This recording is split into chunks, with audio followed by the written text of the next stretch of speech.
جب باپ اس دنیا سے چلا جاتا ہے اور بھائی بہن کے گھر آنا چھوڑ دے اور پوچھتے بھی نہیں کہ بہن تمہارا کیا حال ہے۔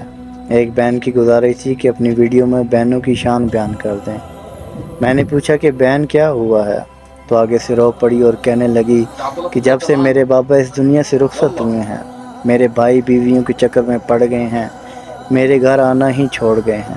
مجھے ان کے کپڑوں، جوتی اور پیسوں کی ضرورت نہیں ہے، لیکن جب میرا بھائی میرے گھر آئے گا تو میرا سر میرے سسرال میں فخر سے بلند ہو جائے گا۔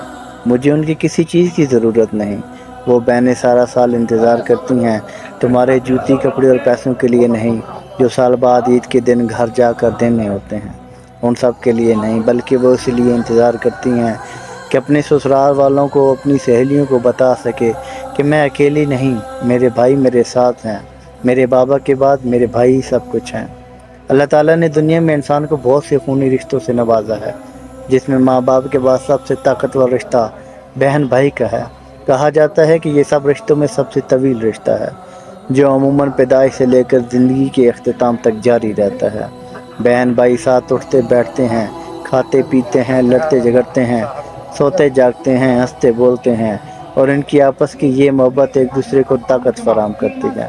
اللہ تعالیٰ نے قرآن کریم میں فرمایا ہے کہ ترجمہ بیان کر رہا ہوں، اور وہ جو اسے جوڑتے ہیں، جس کے جوڑنے کا اللہ تعالیٰ نے حکم دیا، اور اپنے رب سے جوڑتے ہیں اور برے حساب سے خوف زدہ ہیں۔